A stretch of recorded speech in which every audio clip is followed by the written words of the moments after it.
Of course रजत का इलाज हो सकता है। रजत को 4th नहीं 3rd स्टेज का कैंसर। विटामिन ट्रीटमेंट के बाद हम लोग कीमो स्टार्ट करेंगे। हाँ बट आप लोगों को थोड़ा पेशेंस रखना पड़ेगा। हम रखेंगे सर, आप जैसे कहेंगे ना हम वैसे करेंगे। गुड।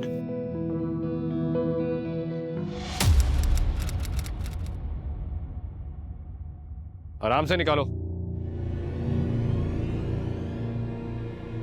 गला कटा हुआ है। जी सर।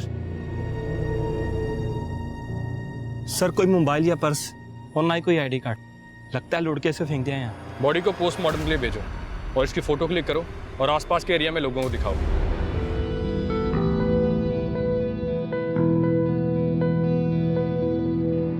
हाँ, इंश्योरेंस है रजत का आपकी कंपनी से। अगर आप पैसे नहीं भरोगे तो कौन भरेगा?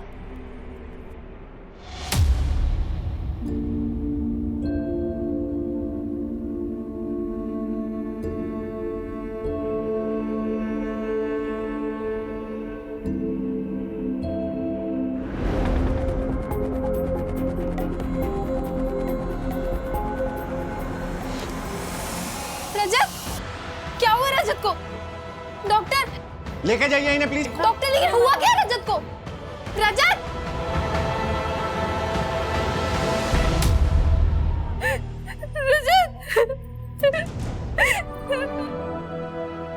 रजत को क्या हुआ? आपने तो कहा था कि वो ठीक हो जाएगा। सब कुछ ठीक था। पर आपने तो कहा था कि रजत ठीक हो जाएगा। मेरे से क्या हो गया? आई एम सॉरी बुर्बी। हाँ सर, मैं पहचानता हूँ इसको।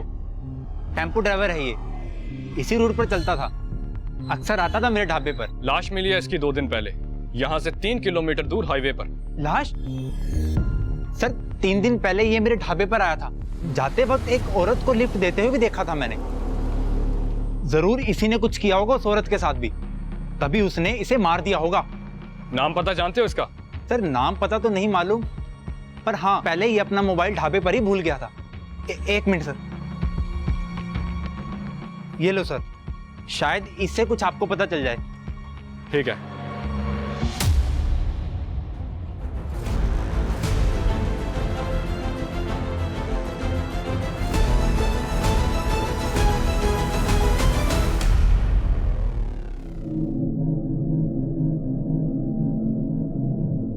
आपकी बच्ची को अर्जेंटली हार्ट ट्रांसप्लांट की जरूरत है। टाइम बहुत कम है उसके पास।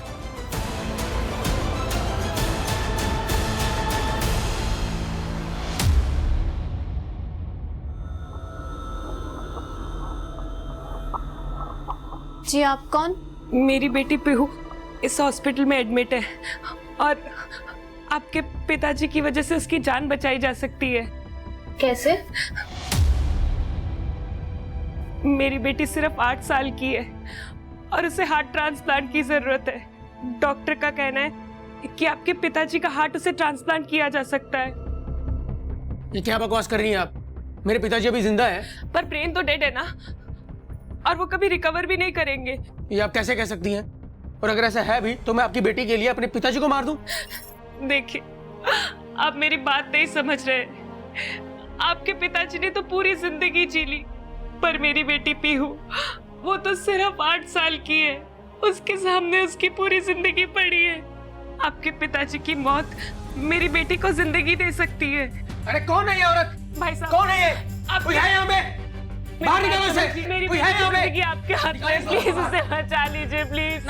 भाई साहब प्लीज, वो सिर्फ 8 साल की है, आप थोड़ा तो समझिए। उसकी पूरी जिंदगी पड़ी है भाई साहब, प्लीज मेरी बात सुनिए, प्लीज बात सुनिए। अब अंदर मत जाना।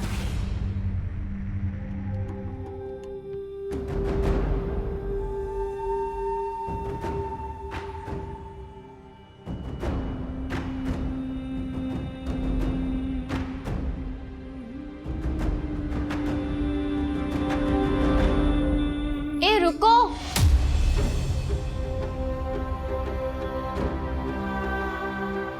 मैं आपकी हेल्प कर सकती हूँ अपने पति को मनाने में।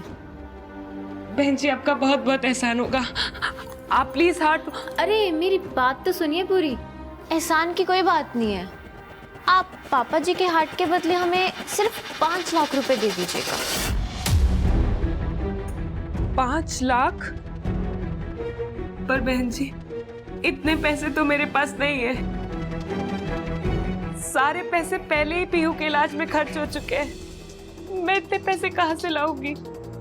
तो फिर रहने दो, बिना कुछ मिले मैं कैसे समझा पाऊंगी अपने पति को? नहीं नहीं, सुनिए, मैं कुछ करती हूँ। मैंने अपने पति से बात करती हूँ।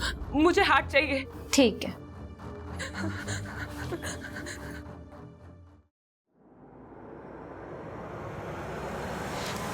हेलो,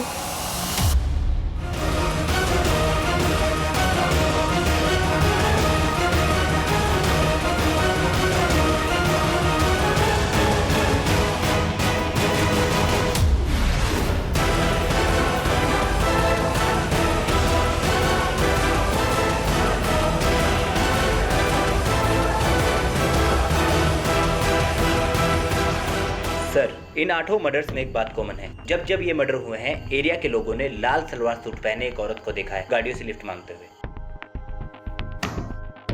क्लियरली एक सीरियल किलर का काम है राजेश, वो भी एक औरत।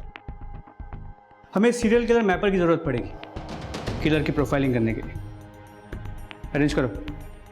सर, इन सारे मर्डर्स में किलर का मोडस ऑपरेंडी बिल्कुल सेम है, लेकिन इस सीरियल किलर ने सिर्फ 8 ही मर्डर किए हैं। इस बात में थोड़ा डाउट है। कैसा डाउट? सर ये देखिए, ये उन सारे मर्डर्स में से किया गया सबसे पहला मर्डर है सर, लेकिन दोनों ही मर्डर्स के मोडस ऑपरेंडी में कोई डिफरेंस नहीं है, बल्कि इस तरह की किलिंग्स में परफेक्शन आते आते आता है। और इन सारे मर्डर्स में परफेक्ट सिमिलरिटी देख के तो ये कह सकता हूं कि इतने मर्डर्स में इतनी सिमिलरिटी बिना प्रैक्टिस के पॉसिबल ही नहीं। मतलब तुम कहना चाहते हो कि इस सीरियल किलर ने इन मर्डर्स से पहले और भी मर्डर्स किए? जी सर।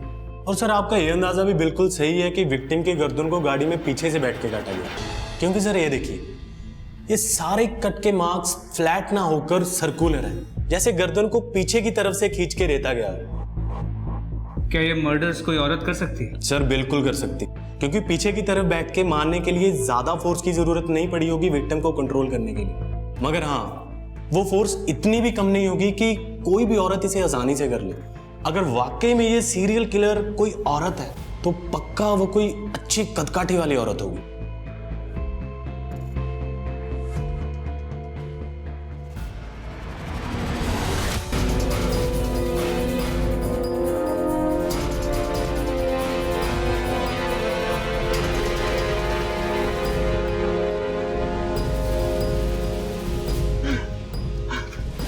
जा भाग।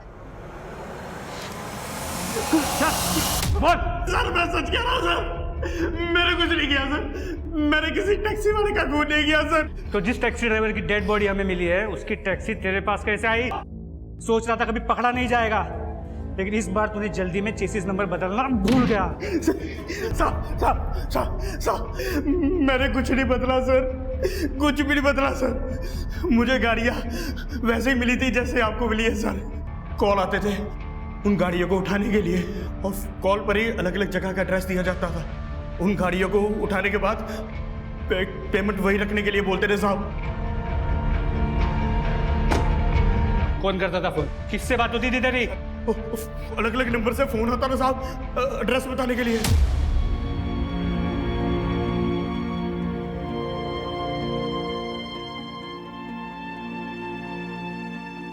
बेटा कुछ खा ले, ऐसे कब तक बिना खाए पिए जागती रहेगी?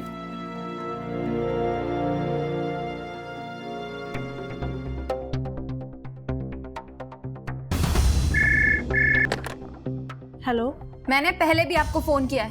मेरी डॉक्टर बख्शी से अभी बात करवाइए। अगर इस बार डॉक्टर बख्शी कॉल पर नहीं आया ना तो मैं पुलिस में कंप्लेंट करूंगी उनकी। मेरे पति की मौत के जिम्मेदार है वो। वेट,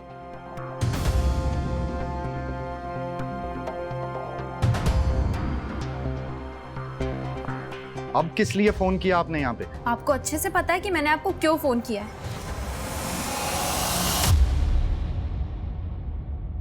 देखिए, आपके हस्बैंड की अभी अभी डेथ हुई है।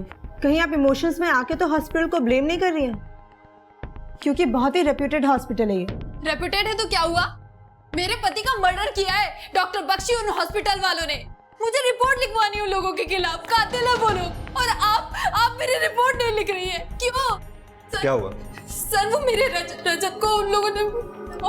मैंने सब सुन लिया, आप प्लीज बैठिए बैठिए। मनप्रीत। Yes sir. मैडम से एनसी लो रिटर्न में और खुद सिटी हॉस्पिटल जाकर पर्सनली चेक करो। Yes sir.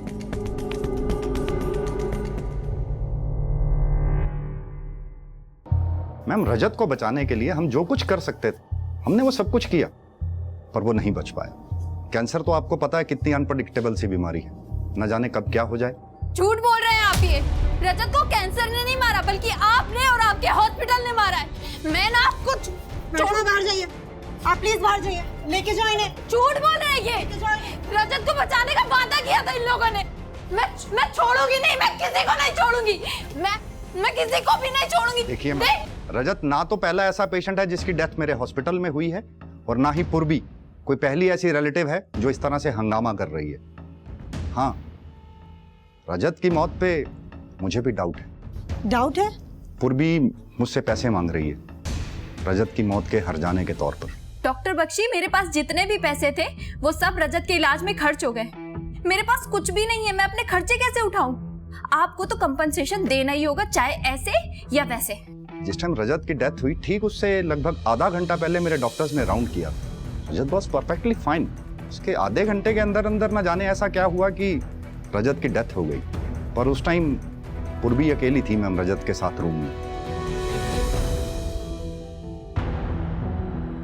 इंटरेस्टिंग।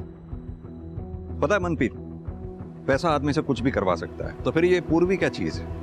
इसका बैकग्राउंड चेक करो। Yes sir. और वो हॉस्पिटल में कुछ सस्पिशियस मिला क्या? सर हॉस्पिटल में तो कुछ सस्पिशियस नहीं मिला, लेकिन डॉक्टर बख्शी वो शायद जितना अच्छा खुद को दिखाते हैं उतने अच्छे वो है नहीं। अगर तुम्हें लगता है कि डॉक्टर बख्शी के साथ कुछ गड़बड़ है तो डॉक्टर बख्शी और हॉस्पिटल दोनों को इन्वेस्टिगेट करो। Yes sir.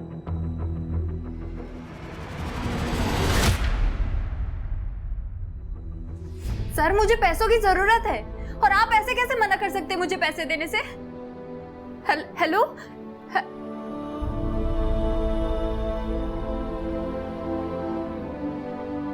आप ठीक हो भाभी? बैठिए,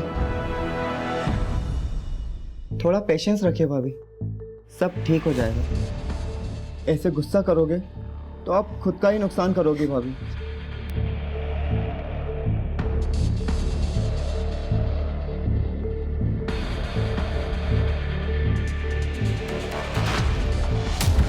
मुझे पता है मुझे क्या करना है। तुम ना ज्यादा सिंपैथी मत दिखाया करो और मुझसे दूर से बात किया करो। बार बार यहाँ मत आया करो, चले जाओ यहाँ से।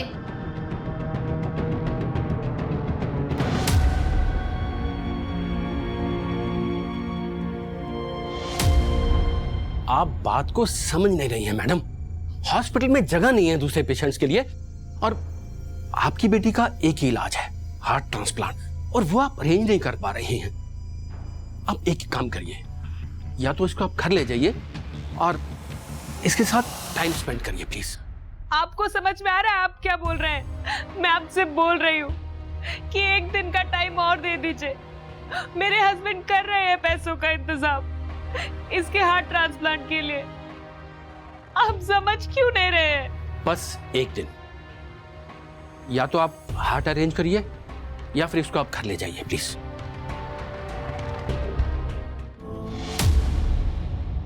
ज्ञान के मर्डर केस में हमारे पास एक ही सस्पेक्ट है, वो ढाबे वाला वीरू, जिसका झगड़ा हुआ था ज्ञान के साथ। ओए जितना दे दिया उसी में तसल्ली कर। अरे पर भाई जी रुको। ओए हट। बाकी पुलिस स्टेशन से कुछ पता चला? हाँ सर, हाईवे पे हो रही लूटपाट की गैंग के बारे में पता किया। गैंग के बारे में क्या पता चला? सर गैंग के बारे में कुछ खास पता नहीं चला, लेकिन पिछले 1-2 सालों में कई पुलिस स्टेशन में ज्ञान जैसे ही सिमिलर मर्डर केसेस रिपोर्ट हुए हैं, जिनमें से ज्यादातर विक्टिम की पहचान नहीं हो पाई है सर। और जिन 1-2 विक्टिम की पहचान हुई भी थी, उनके केस को रैंडम लूटपाट की केस की तरह इन्वेस्टिगेट किया गया। अगर ये ढाबे वाला वीरू उस ज्ञान को नहीं पहचानता और उस लाल सूट वाली औरत के बारे में हमें नहीं बताता, तो हम भी शायद इस केस को एक रैंडम केस की तरह ट्रीट कर रहे होते। सर अब क्या करें? पहले तो हमें यह पता करना है कि ये वीरू सच बोल रहा है या सिर्फ हमें बहका रहा है। तुम ऐसा करो, बाकी के पुलिस स्टेशन से जो भी सिमिलर केस रिपोर्ट हुए हैं उनकी डिटेल मंगवाओ और उसे आपस में टैली करो। देखो कोई लीड मिलती है या नहीं। जी सर।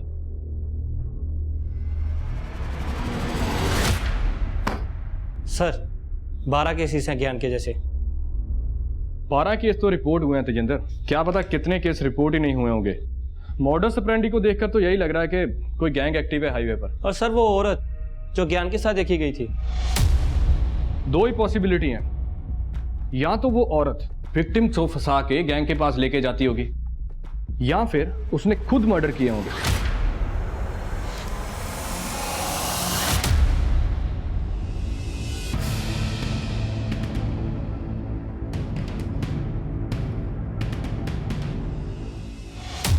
सर 8 विक्टिम्स की पोस्टमार्टम रिपोर्ट स्टडी कर रहा था, लेकिन उसमें भी कुछ खास मिला नहीं था इन्वेस्टिगेटिव टीम्स को। सर हाईवे पर एक औरत की डेड बॉडी मिली है।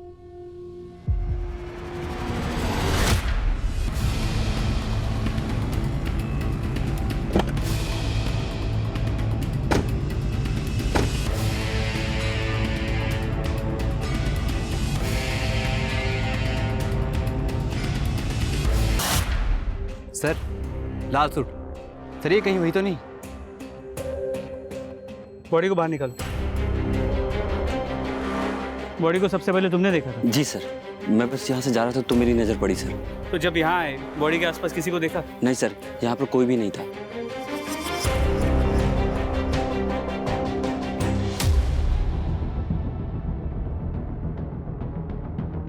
सर इसका नाम प्रतिमा सागर है, और सिर्फ इसकी आईडी नहीं, इसके पर्स से और भी देखिए क्या क्या मिला है।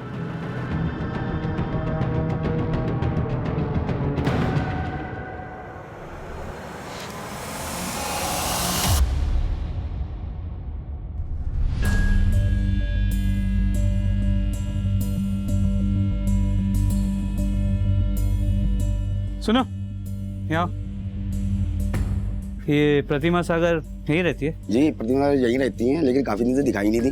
तो इसकी फैमिली में कोई नहीं है? अरे सर फ्री है सर, कोई होता भी तो वो भी साथ छोड़ के चला जाता। ऐसा क्यों? अरे सर साइको है, कब आती कब जाती इसका कोई पता ही नहीं लगता, किसी से बनती ही नहीं है इसकी। अगर गलती से कोई इससे बात भी कर लेना तो खाम भड़क जाती है। ऐसी औरत से कौन कांटेक्ट रखना चाहेगा, ना घर वाले ना बाहर वाले का। ठीक है।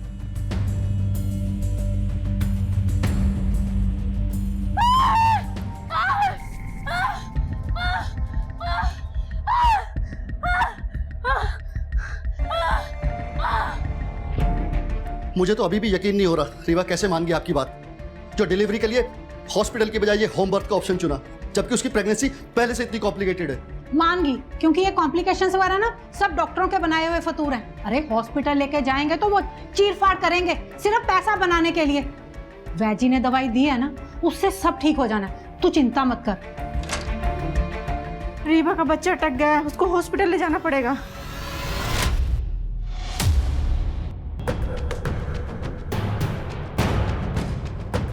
मत रीवा, सब ठीक होगा, कुछ नहीं होगा तुम्हें। हम हॉस्पिटल में है ना, हौसला रख, सब ठीक होगा रीवा।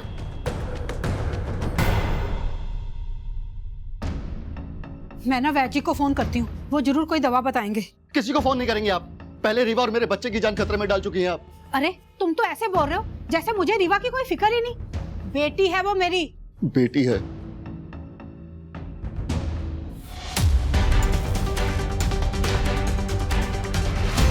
ये रहे तुम्हारे पैसे। लेट कर दिया तुमने, अब कुछ नहीं हो सकता। डैडी जी गुजर गए। कुछ नहीं हो सकता मतलब?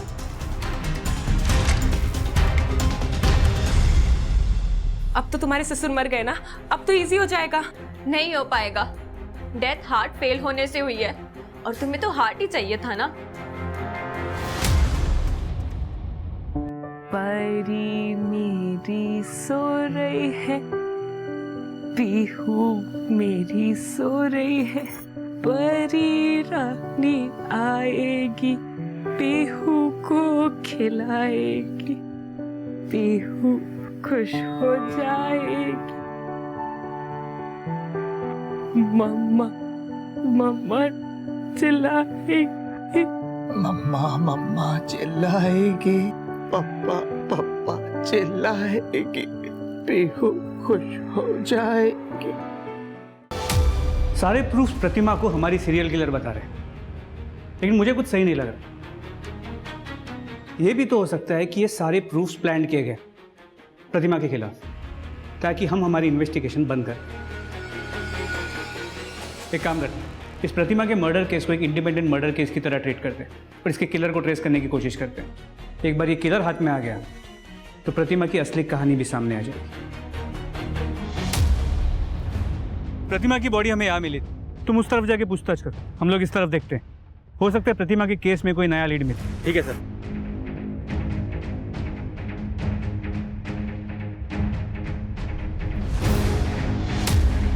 इसको, हाँ साहब, इस औरत ने मेरी दुकान से पानी खरीदा था।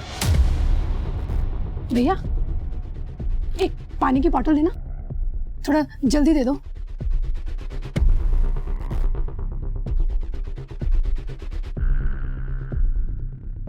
मैडम कौन है वो?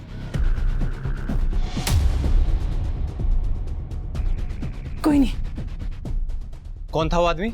सब इतना तो नहीं पता, बहुत अंधेरा था, पर वो आदमी ना कद काठी से बहुत लंबा चौड़ा था। यानी कि मेरा शक सही था, कोई तो प्रतिमा का पीछा कर रहा था। उसी ने प्रतिमा को मारा और उसकी बॉडी पे सीरियल किलर होने के प्रूफ प्लांट करके खुद गायब किया। सर लग तो ऐसा ही रहा है। दुकानदार के डिस्क्रिप्शन के हिसाब से पीछा करने वाले की कदकाठी हमारे सीरियल किलर की प्रोफाइल से मैच कर रही है। प्रतिमा के मोहल्ले में जाके पूछताछ करो, देखो किसी ने कोई सस्पिशियस आदमी या औरत प्रतिमा के घर के पास देखा है कि जो कोई भी प्रतिमा को फॉलो कर रहा था वो प्रतिमा के अजीब बिहेवियर के बारे में जानता, और वो ये भी जानता था कि प्रतिमा के आगे पीछे कोई नहीं है। इसीलिए उसने प्रतिमा को हमारी सीरियल किलर बनाकर हमारी इन्वेस्टिगेशन को भटकाने की कोशिश की। हमें एक बहुत ही डेंजरस और स्मार्ट सीरियल किलर को ट्रेस करना है। हमें उसे जल्द से जल्द पकड़ना होगा, न जाने वो अपना अगला शिकार किसे और कहाँ करे। सर जिस पुलिस स्टेशन के ज्यूरिसडिक्शन में डेड बॉडीज मिली थी वो सभी हाई अलर्ट पर है। अलर्ट पर ही रखो उन्हें, सीरियल किलर आजाद घूम रहा है, जल्दी नहीं पकड़ा गया तो और भी मर्डर होंगे। Okay sir. पुलिस की दोनों टीमें सही रास्ते पर थी। एक खतरनाक सीरियल किलर जो उनसे अभी तक हमेशा एक कदम आगे था, उसे पकड़ने में पुलिस को एक बड़ा सुराग मिला कि सीरियल किलर कोई औरत नहीं बल्कि एक पुरुष था जो प्रतिमा का पीछा भी कर रहा था। सिर्फ ब्रेक थ्रू ही नहीं बल्कि पुलिस टीम का यह अंदाजा भी सही था कि जब तक इस सीरियल किलर को वो रोक नहीं पाते हैं तब तक और भी बहुत कुछ होने वाला है इस केस में। डेड बॉडी मिलने में थोड़ा वक्त लगेगा, तब तक आप घर जाइए, मैं आता हूं। जी मैंने सुना आपकी बीवी के बारे में, इन हॉस्पिटल वालों ने आपकी बीवी और बच्चे दोनों को मार दिया ना, जैसे मेरे रजत को मारा था। देखिए आप हमें प्लीज अकेला छोड़ दीजिए, वी आर इन पेन, हम बहुत दुखी है, प्लीज चलो।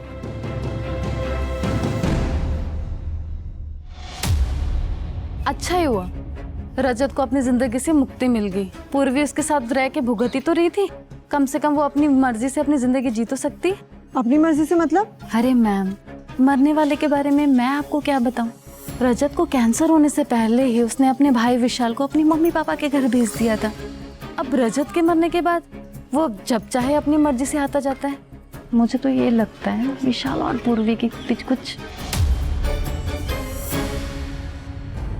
सिटी हॉस्पिटल के रिकॉर्ड में एक चीज बहुत ऑड है। क्या? शहर के बड़े बड़े और फेमस हॉस्पिटल्स में भी इतने ऑर्गन ट्रांसप्लांट नहीं हो रहे हैं जितने इस सिटी हॉस्पिटल में हो रहे हैं। इनफैक्ट पूर्वी के हस्बैंड रजत, उसके भी ऑर्गन ट्रांसप्लांट वही हुए थे। और सर पूर्वी, उसके बारे में हमें ये पता चला है। ये देखिए, ये तो रजत के इंश्योरेंस के पेपर है। बिल्कुल। और आप रजत की इंश्योरेंस को क्लेम करना चाहती हैं, वो भी जल्द से जल्द। हाँ तो इसमें गलत क्या है? मेरे पति के नाम पे इंश्योरेंस था और अब उसकी डेथ हो गई है, क्लेम नहीं करूंगी तो क्या करूंगी? गलत? इसमें कोई गलत नहीं है, बल्कि आपके और आपके देवर विशाल के बीच में जो भी कुछ चल रहा है, क्या वो सही है? क्या चल रहा है मेरे और विशाल के बीच में? कहना क्या चाहते हैं आप? यही कि आपके और विशाल के बीच में जो कुछ भी चल रहा था, इसी वजह से रजत ने विशाल को उसके माँ बाप के पास भेज दिया था, क्योंकि उसे शक था। बकवास कर रहे हैं आप। ये रजत ने विशाल को यहाँ पर सिर्फ पढ़ाई करने के लिए बुलाया था, मगर वो यहाँ आकर कुछ ज्यादा ही बिगड़ गया था। मेरे साथ फ्रेंडली होने की कोशिश कर रहा था, इसलिए मैंने रजत को बोला था विशाल को वापस मम्मी पापा के पास भेजने के लिए। और ये डॉक्टर बख्शी से कॉम्पनसेशन के लिए ब्लैकमेलिंग कर रहा है? मैंने कोई ब्लैकमेलिंग नहीं की है सर। मैंने सिर्फ उनसे ये कहा था कि उन्हें रजत की मौत का हर्जाना भरना पड़ेगा, और डॉक्टर बख्शी इस बात का बतंगड़ बना रहे और कुछ नहीं कर रहे सर। मुझे तो इस बात का विश्वास नहीं होता सर कि जो लोग मेरे पति की मौत के जिम्मेदार है अब उनकी बात पे भरोसा कर रहे हैं। पूर्वी जी, हमें आपके बारे में कुछ बातें पता चली थी तो हमने आपसे पूछताछ की। हमें डॉक्टर बख्शी और उनके हॉस्पिटल के बारे में कुछ बातें पता चली हैं, उनसे भी पूछताछ करेंगे। मेरा बेटा 29 साल का था। आज तक अपेंडिक्स के अलावा उसे कभी हेल्थ प्रॉब्लम नहीं हुई, और उसी के लिए हम सिटी हॉस्पिटल में उसको लेकर गए थे, मगर वो जिंदा वापस ना आ सका। क्या आपने अपने बेटे के ऑर्गन्स डोनेट करने के लिए कुछ पेपर्स पे साइन किया था? मैम, इलाज के दौरान उन्होंने हमसे इतने पेपर साइन करवाए, हो सकता है बीच में कोई ऐसा पेपर रख दिया हो। हमें इसके बारे में कुछ मालूम नहीं है।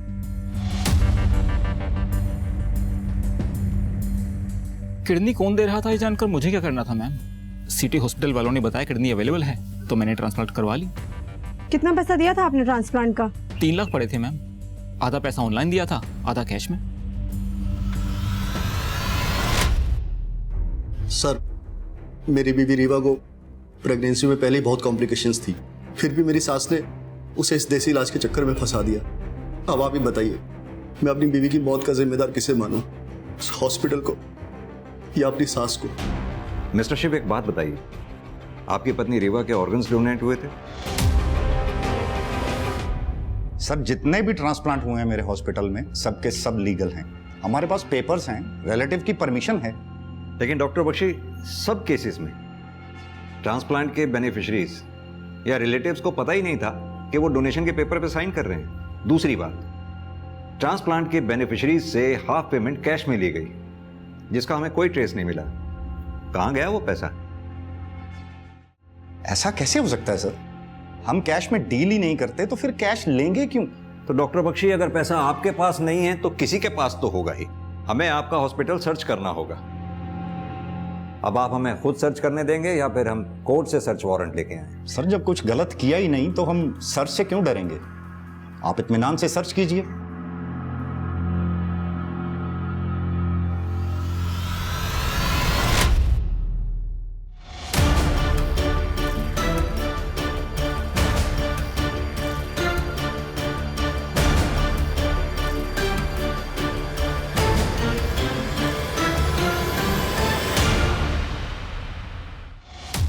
हाँ तो राधा कुमारी जी, हॉस्पिटल के ऑर्गन डोनेशन ट्रांसप्लांट के सारे गड़बड़ केसेस तुम ही हैंडल करती हो, क्यों और कैसे? हॉस्पिटल में कोई और नर्स नहीं है क्या? सर, मेरा यकीन कीजिए, मैंने किसी को कुछ नहीं किया। मैं तो सिर्फ ऑर्गन डोनेशन के पेपर पर रिश्तेदारों की सिग्नेचर लेती थी। धोखे से? ये सारा उसका आइडिया था। वो पहले से ही जानता था कि कौन सा पेशेंट कब बनने वाला है। वो बस मुझे नाम मैसेज कर देता था और मैं सारे पेपर वर्क कंप्लीट कर लेती थी।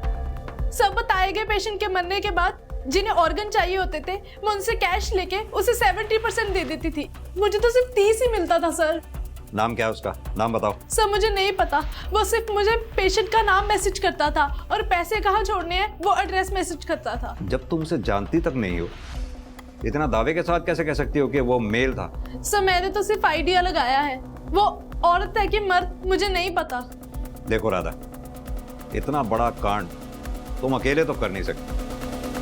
शराफत से ये बताओ, इस इतने बड़े कांड में हॉस्पिटल का कौन कौन स्टाफ मेंबर तुम्हारे साथ शामिल है? सर, गार्ड रमेश और वार्ड बॉय सुखविंदर। सर, मेरा कोई कसूर नहीं है, मुझे छोड़ दीजिए, मैं बेगुनाह हूँ सर।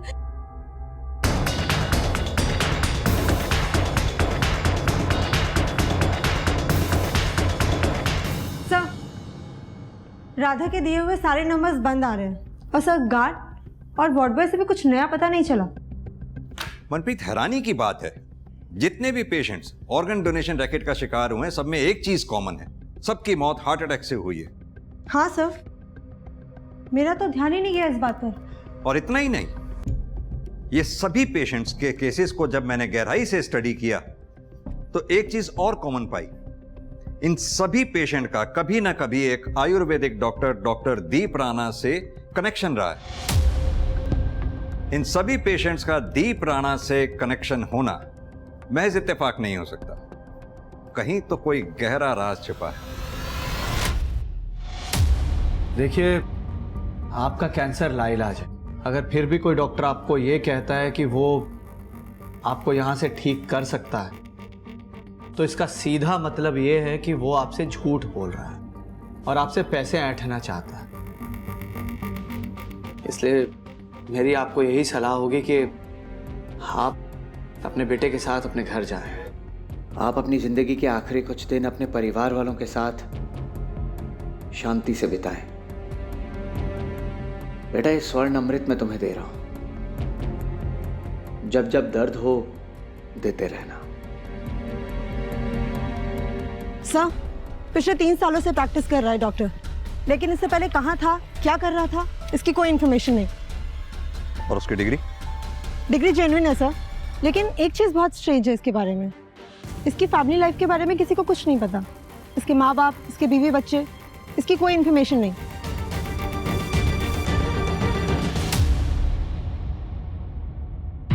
क्या बात डॉक्टर साहब,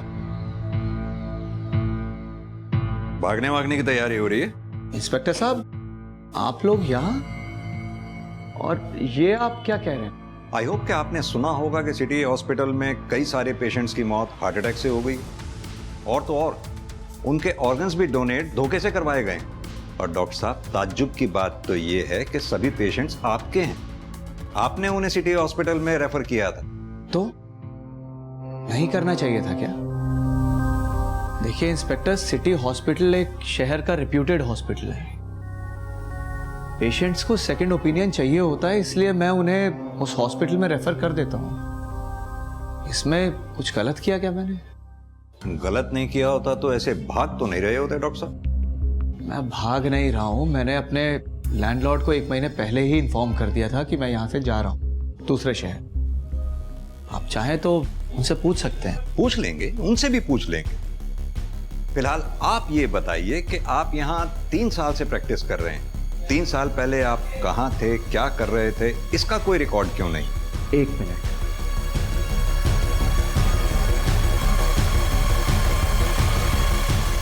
ये देख लीजिए आप देख लीजिए मैं कब कब कहाँ किस किस शहर में रहा और क्या कर रहा था, वो सब डिटेल है इसमें। ठीक है डॉक्टर साहब, फिलहाल हम ये डॉक्यूमेंट्स लेकर जा रहे हैं वेरिफिकेशन के लिए। लेकिन हाँ, जब तक हम कहें नहीं ये शहर छोड़कर जाइएगा नहीं। चलो मनप्रीत। काफी दिलेर है सर, एक बार भी नहीं घबराया और हर सवाल का बिल्कुल परफेक्ट जवाब रेडी था, वो भी पहले से। परफेक्ट तो कुछ भी नहीं होता मनप्रीत, फिर ये डॉक्टर कैसे परफेक्ट हो सकता है? एक काम करो मनप्रीत, डॉक्टर की फोटोग्राफ आसपास के पुलिस स्टेशन में सर्कुलेट करवाओ। पता करो इस डॉक्टर का किसी केस से लेना देना रहा हो, अगर हाँ तो उस केस की पूरी डिटेल्स निकलवाओ। इस डॉक्टर का इतिहास गायब है ना, इसका इतिहास निकालकर इसका भविष्य बिगाड़ेंगे।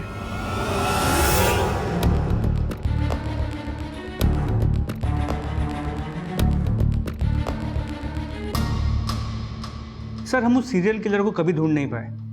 हमने अपनी पूरी कोशिश की। उस सीरियल किलर ने अपनी एक विक्टिम प्रतिमा को सीरियल किलर बनाकर हमारे सामने प्रोजेक्ट करने की कोशिश भी की। हमने प्रतिमा के एक पड़ोसी से उस किलर की आधी अधूरी स्केच बनवाई थी। सर ये देख। तो इस स्केच से कोई हेल्प नहीं मिली आपको? नहीं सर, हमें प्रतिमा के घर में एक अनजान आदमी के फिंगरप्रिंट्स भी मिले थे, लेकिन हमारे पास कोई सस्पेक्ट था नहीं कि इसके साथ वो फिंगरप्रिंट्स मैच कर सकते। सर, अब आपके पास एक सस्पेक्ट है तो ट्राई करके देखते हैं। नहीं वर्मा जी, ऐसे डॉक्टर दीप राणा के फिंगरप्रिंट्स नहीं ले पाएंगे। वो बहुत होशियार है, डेंजरस भी। हमें उसके फिंगरप्रिंट्स उसकी नॉलेज में डाले बिना लेने होंगे। सर वो कैसे करेंगे? मनप्रीत, एक सर्च वारंट निकलवाओ। Yes sir.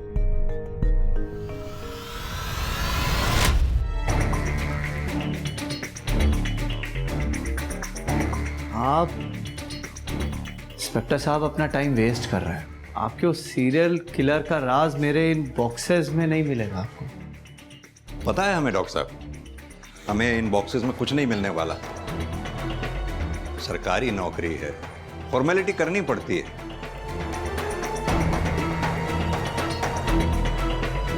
चलो भाई, हो गया बस। ठीक है डॉक्टर साहब, जल्दी मुलाकात होती है। चलो Manpreet.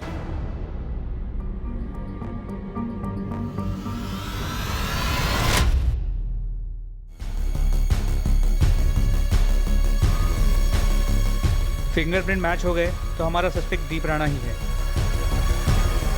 It's a match sir.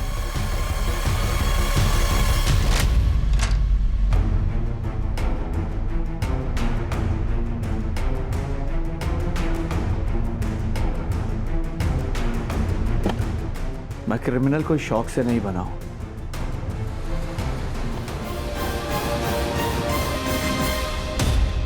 मेरी बेटी को तो नहीं बचा पाया मैं, लेकिन हाँ, मेरी बेटी के ही जैसे ना जाने कितने ही लोगों को जिंदगी मैंने दी है। दूसरों को मारकर खुद को भगवान समझ बैठा है। कितने ही निर्दोष लोगों की जान ली है तूने, उन टैक्सी वालों की, उस प्रतिमा की। न जाने ऐसे कितने पेशेंट्स जिसमें से कई बच भी जाते अगर तू बीच में नहीं आता तो। कैसे बच सकते थे इंस्पेक्टर साहब? पैसे देकर, हाँ, दोनों हाथों से भर भर के पैसे देते और जिंदगी खरीद लेते। लेकिन मेरे एक सवाल का जवाब दीजिए आप लोग, उन लोगों का क्या जिनके अपने उन्हीं पैसों की कमी से मर जाते हैं? उन लोगों का क्या? अपनी पापों का ठीक रहा, अपनी बेटी की मौत के ऊपर मत डाल। 2012 से तूने 108 लोगों को मारा है। अगर सिर्फ डॉक्टर बनने के लिए पैसों की बात होती ना तो कब का रुक गया होता, मगर तू रुका नहीं। तो ये मुक्ति दे के मसीहा बनने की कहानी किसी ऐसे को सुनाना जो तुझे जानता ना हो, हमें नहीं। जगतार, लेके जाओ उसे।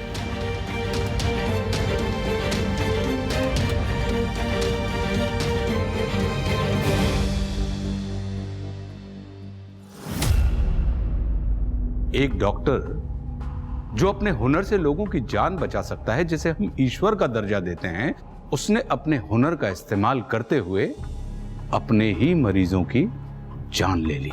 कोर्ट ने आईपीसी की धारा 302, 304 और 120B के तहत डॉक्टर दीप राणा को मानवता के खिलाफ किए गए उसके जघन्य अपराध के लिए फांसी की सजा सुनाई। अक्सर यह होता है कि किसी के साथ हुआ अन्याय उसे अपराध की ओर धकेल देता है, फिर वो इंसान खुद के द्वारा किए गए अपराधों को न्याय की तरह देखने लगता है। आंख के बदले आंख हर किसी को अंधा बना देगा। यह केस इस बात का सबसे बड़ा प्रमाण है। इतने सारे पीड़ित थे इस केस में क्योंकि एक आदमी को लगा कि यह उसकी बेटी का बदला है। बदले की भावना हम मन में रखकर सालों साल अपने जख्मों को खुद कुरेदते रहते हैं। ऐसे जख्म जो वक्त की मरहम से ठीक हो जाने थे, बदले की इच्छा से वो जख्म बार बार उभर कर सामने आने लगते हैं। बदला कभी भी किसी गलत को सही नहीं कर सकता है। इस बात को जो जितने जल्दी समझ लेता है, उसकी जिंदगी उतनी ही आसान हो जाती है। अब मैं आशुतोष राणा विदा लेता हूं आपसे। मैं फिर मिलूंगा आपसे एक ऐसी ही कहानी के साथ जो आपको रखेगी सतर्क और जिंदगी को सुरक्षित। तब तक अपना और अपनों का ख्याल रखिए और देखते रहिए क्राइम पेट्रोल सतर्क। जय हिंद।